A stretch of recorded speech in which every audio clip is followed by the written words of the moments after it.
कहता हूं सच में आपका अभिनंदन है। मैं हूं अबू हकम। अंग्रेजी की एक फ्रेज है पॉलिटिकल करेक्टनेस, जिसका पिछले कुछ दशकों से प्रयोग बढ़ता ही रहा है। मगर इस फ्रेज के पीछे जो उत्तर आधुनिक वामपंथी मानसिकता काम करती रही है, उसकी सच्चाई सामने आ चुकी है, उसकी पोल खुल गई है। और पॉलिटिकल करेक्टनेस के अभिप्राय या अर्थ को सीधे और सपाट शब्दों में बताना हो तो मेरे हिसाब से वह अर्थ कुछ यूं होगा। जब कोई कड़वी या भयानक सच्चाई या तथ्य जो एक विशेष प्रकार की विचारधारा या विशेष प्रकार के एजेंडे को रास ना आता हो, उसके अनुकूल न हो, तो फिर ऐसी कड़वी या भयानक सच्चाई या तथ्य को कुछ ऐसा लिबास पहनाया जाए जो उसके बीभत्स रूप को केवल छिपाए ही नहीं बल्कि उसमें एक आकर्षण भी पैदा कर दे। एक और शब्द है अपॉलजिस्ट। और अपॉलजिस्ट उस व्यक्ति या उन लोगों को कहते हैं जो किसी विशेष दिमाग या मजहब के कुत्सित विचारों का हर समय बचाव करते हैं। हिंदी में ऐसे अपॉलजिस्ट्स को पक्ष पोषक या पक्ष समर्थक कहा जा सकता है। और इस प्रकार का पक्ष पोषण सबसे अधिक इस्लाम की जिहादी और खौफनाक विचारधारा का किया जाता है। इस पॉलिटिकल करेक्टनेस और पक्ष पोषण को आगे बढ़ाने, उसको एक इंडस्ट्री बनाने में 1980 से लेकर आज तक वामपंथी लेखकों, वामपंथी इतिहासकारों, वामपंथी समाजशास्त्रियों, वामपंथी पत्रकारों की केंद्रीय भूमिका रही है, जिन्होंने पॉलिटिकल करेक्टनेस और पक्ष पोषण को एक इंस्टीट्यूशन के रूप में स्थापित कर दिया है। किंतु इस तरह के पक्ष पोषण के पीछे जो कपटी मस्तिष्क काम करता है, वह मस्तिष्क हमेशा से मौजूद रहा है। यानी ऐसा मस्तिष्क जो हर उस सच्चाई को या तो कम करके पेश करता है या दफन कर देता है, जो सच्चाई इस कपटी मस्तिष्क के नजरिए के विरुद्ध होती है। जैसा कि मैंने अभी कहा कि पॉलिटिकल करेक्टनेस और पक्ष पोषण का सबसे अधिक इस्तेमाल एक जिहादी मजहब को बदनामी से बचाने के लिए किया जाता है। इसका एक खतरनाक उदाहरण हमें अपने देश में बहुत पहले मिल गया था। 1920 और 1921 के दौरान, जब पैन इस्लामिक मूवमेंट या अखिल इस्लामवाद के लिए मुसलमानों का संघर्ष बड़े पैमाने पर खिलाफत आंदोलन के रूप में सामने आया। इस आंदोलन का एकमात्र लक्ष्य था तुर्की में मुसलमानों के खलीफा को किसी भी कीमत पर सिंहासन पर बनाए रखना। इसके समर्थन में गांधी जी ने बहुत बढ़ चढ़कर हिस्सा लिया था, क्योंकि गांधी जी जान गए थे कि भारत में रहने वाले मुसलमानों को आज़ादी की लड़ाई में शामिल करने का केवल एक ही रास्ता है, और वो है खिलाफत आंदोलन। और खिलाफत आंदोलन का मुख्य हथियार था अंग्रेजी शासन के साथ असहयोग या नॉन कोऑपरेशन।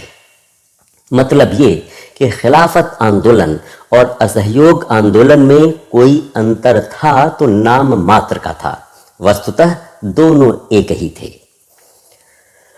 उस दौर में इस्लाम के प्रसंग में पॉलिटिकल करेक्टनेस और पक्ष पोषण का एक ठोस उदाहरण गांधी जी और कांग्रेस ने जिस बेशर्मी से प्रस्तुत किया था, वो अपने आप में एक उदाहरण है।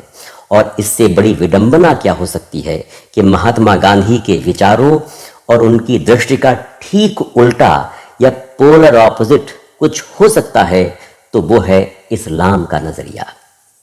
चलिए पहले देखते हैं कि गांधी जी और कांग्रेस को इतनी निर्लज्जता के साथ पॉलिटिकल करेक्टनेस और इस्लाम के पक्ष पोषण का सहारा क्यों लेना पड़ा। केरल के उत्तर में एक इलाका है मालाबार, समुद्र से लगा हुआ, जहां मोहम्मद बिन कासिम के सिंध पर आक्रमण के आसपास यानी 7वीं और 8वीं शताब्दी में अरब से बहुत मुसलमान व्यापारी आए, जो भारतीय लड़कियों से शादी करके वहीं बस गए। इन लोगों को मोपला कहा जाने लगा। मोपला या मप्पिला मलयालम में दामाद को कहते हैं। इनकी संख्या उस समय 10 लाख के लगभग थी और हिंदू वहां 20 लाख के करीब थे। ये मुसलमान मोपला बहुत ही कट्टर लोग थे और अपने मजहबी उन्माद और पागलपन के लिए पूरे क्षेत्र में कुख्यात थे। जब भी इन पर मजहबी जुनून तारी होता तो ये हिंदुओं के खिलाफ भीषण अपराध करते। आधिकारिक जानकारी के अनुसार 1921 के पहले तक मोपला कुल 35 छोटे मोटे दंगे कर चुके थे, लेकिन इसके बाद इन्होंने जो किया उसकी बर्बरता को शब्दों में बता पाना संभव नहीं। 1921 के शुरुआती महीनों में मालाबार में एक मस्जिद से दूसरी मस्जिद, एक गांव से दूसरे गांव तक एक हिंसक उत्तेजना दिखाई दे रही थी। इस हिंसक वातावरण को बनाने में खिलाफत सभाओं में दी जाने वाली अली भाइयों मौलाना मोहम्मद अली और मौलाना शौकत अली की आग बरसाती तकरीरों का बहुत बड़ा योग था। ऐसे उत्तेजनापूर्ण माहौल में मोपलाओं को लगा कि अब तो इस्लामी खिलाफत बस आ गई समझो। फिर क्या था, इस्लाम के इन जियालों ने खिलाफत के काम को आगे बढ़ाने अर्थात काफिरों और मूर्ति पूजकों को ठिकाने लगाने के लिए बड़े बड़े हलब्बी छुरों, तलवारों और भालों के निर्माण का काम तेजी से शुरू कर दिया। भारत में इस्लाम की बादशाहत की घोषणा के लिए तैयारियां आरंभ हो गईं। ऐसी स्थिति में जब 20 अगस्त को तिरुवंगडी में मौजूद कालीकट के जिलाधिकारी ने हथियारों से लैस कुछ मोपला नेताओं को फौज और पुलिस की मदद से गिरफ्तार करने की कोशिश की तो वहां एक भयंकर मुठभेड़ हो गई। मोपलाओं ने अपने इस जिहाद की योजना एक सोची समझी साजिश के तहत बनाई थी, क्योंकि इस मुठभेड़ के साथ ही पूरे इलाके में विद्रोह या कहे कि जिहाद शुरू हो गया। सड़कों में अवरोध खड़े कर दिए गए, टेलीग्राफ की लाइनें काट दी गईं, कई स्थानों पर रेलवे लाइंस तबाह कर दी गईं। इस जिहादी दंगे की आग को उत्तर की तरफ फैलने से रोकने के लिए जिलाधिकारी कालीकट लौट गए। कुछ समय के लिए सरकारी मशीनरी और सरकारी दफ्तर अलग थलग पड़ गए। यही हालत पुलिस थानों की थी। जो थोड़े बहुत यूरोपियंस वहां रह गए थे उन्हें बड़ी बेरहमी से मार डाला गया। प्रशासन के ठप होते ही मोपला मुसलमानों ने स्वराज के स्थापित हो जाने का ऐलान कर दिया और अली मुसलियार नाम के मोपला नेता को राजा घोषित कर दिया गया। सरकारी इमारतों पर खिलाफत के झंडे फहरा दिए गए। इरनाड और वालुवांड को खिलाफत की सल्तनतें घोषित कर दिया गया। फिर मोपला जिहादियों का जो कहर वहां के हिंदुओं पर बरसा उसकी दूसरी मिसाल नहीं मिलेगी। मद्रास डिस्ट्रिक्ट में जो फौजें उपलब्ध थीं वो स्थिति को कंट्रोल कर पाने में बिल्कुल असमर्थ थीं। इसके लिए जरूरत थी भारी फौजी दस्तों की, क्योंकि ये कोई साधारण झगड़ा नहीं था।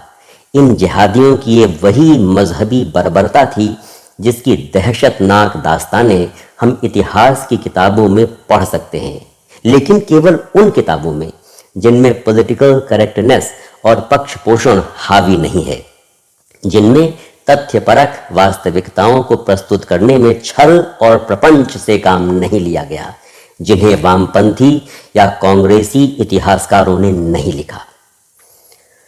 मोपलाओं का आतंक शुरू होने के लगभग 2 महीने बाद यानी अक्टूबर के मध्य में किसी तरह 4 फौजी बटालियंस, 1 पैक बैटरी और बख्तरबंद गाड़ियों की एक टुकड़ी प्रभावित इलाके में पहुंची तो मोपला जिहादी पहाड़ों में भाग गए, जिसके कारण उनकी धरपकड़ में थोड़ा समय लगा।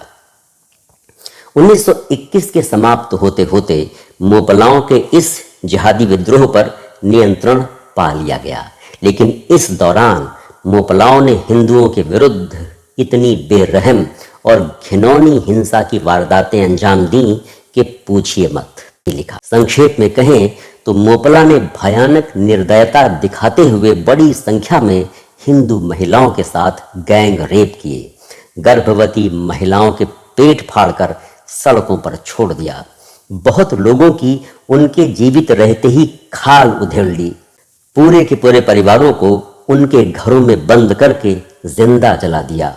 बहुत बड़े पैमाने पर हिंदू पुरुषों, महिलाओं और बच्चों की अंधाधुंध और निर्मम हत्याएं की गईं। कुछ हिंदुओं से स्वयं उनकी अपनी कब्रें खुदवाकर उन्हें जीवित दफन कर दिया गया। हजारों की तादाद में हिंदुओं को मुसलमान बनाया गया। संक्षेप, और जिन्होंने ना नुकुर की तो उन्हें कत्ल कर दिया गया। हिंदू महिलाओं को मुसलमान बनाकर मोपलाओं से उनकी शादी कर दी गई। अधमरे लोगों को कुओं में फेंक दिया गया। मोपलाओं ने जो बर्बर कृत्य हिंदुओं के साथ किए, उनकी कहानी लंबी है। मोपला आतंक के बारे में एक रिपोर्ट टाइम्स ऑफ इंडिया में प्रकाशित हुई, जिसकी तारीख थी कालीकट 7 सितंबर 1921, और एक दूसरी रिपोर्ट 6 दिसंबर 1921 को न्यू इंडिया में छपी थी। दोनों रिपोर्टों में हिंदू महिलाओं के साथ जिस भयानक ढंग से बलात्कार किए गए, उनकी जघन्य हत्याएं की गईं, उसका विस्तार से उल्लेख हुआ था। किंतु घटनाओं की खूंखारता को देखते हुए इतिहासकार आर.सी. मजूमदार इन रिपोर्टों को अपनी किताब में रिप्रोड्यूस नहीं कर पाए। उनकी हिम्मत ही नहीं हुई। लेकिन आगे चलकर वामपंथी और कांग्रेस इतिहासकारों ने मोपलाओं की इन दुर्दांत जघन्यताओं पर पर्दा डालते हुए लिखा कि मोपलाओं ने हिंदू जमींदारों के खिलाफ विद्रोह किया था। लेकिन अंबेडकर, जो अपने विचार निर्भीकता से रखने के लिए जाने जाते थे, उन्होंने खिलाफत आंदोलन का हंगामा, उसका उन्माद बहुत समीप से देखा था। उन्होंने लिखा कि मालाबार में मोपलाओं ने हिंदुओं के खिलाफ जिस प्रकार के अत्याचार और नृशंसताएं अंजाम दी, वे इनडिस्क्राइबेबल अर्थात वर्णातीत थीं, खून जमा देने वाली थीं। मालाबार की इन जिहादी घटनाओं के बाद पूरे दक्षिण भारत के हिंदुओं में खौफ और संतरास की भावना व्याप्त हो गई थी। और संतरास की ये भावना तब और घनघोर हो गई जब खिलाफत आंदोलन के कुछ नेताओं ने एक प्रस्ताव पारित करके मोपलाओं को साधुवाद और बधाई पेश की, क्योंकि उन्होंने अपने पैगंबर का अनुसरण करते हुए काफिरों और मूर्ति पूजकों को उन्हीं के खून में नहलाकर इस्लाम की बड़ी सेवा की थी। इस अवसर पर महात्मा गांधी ने भी पॉलिटिकल करेक्टनेस या पक्ष पोषण का नग्न प्रदर्शन करते हुए हिंदुओं के विरुद्ध मोपला जिहादियों के रक्त रंजित और दिल दहला देने वाले कारनामों को डिफेंड ही नहीं किया, बल्कि उन जिहादियों की सहायता करने के लिए कांग्रेस में एक प्रस्ताव भी पारित करवाया। वे मोपला जिहादी जो हिंदुओं के खिलाफ हिंसा करने में निर्ममता की सारी सीमाएं लांघ गए थे। 1921 में हुई मालाबार की हृदय विदारक घटनाओं के बारे में कांग्रेस के मुसलमान नेताओं और गांधी जी का कुल मिलाकर क्या रवैया था, इसकी चर्चा हम अपने अगले वीडियो में करेंगे। साथ ही हिंदू मुस्लिम एकता जैसे एक असंभव सपने के लिए गांधी जी का जो पागलपन था, उसकी भी बात करेंगे। तो अभी के लिए आज्ञा दीजिए और प्रतीक्षा कीजिए हमारे अगले वीडियो की। पूरी सदाशयता के साथ किए जा रहे हमारे इस काम को आगे बढ़ाने और उसके प्रचार प्रसार के लिए हमें आपका सहयोग चाहिए। अतएव चैनल को सब्सक्राइब तो कीजिए ही, लाइक भी कीजिए, शेयर भी कीजिए। धन्यवाद।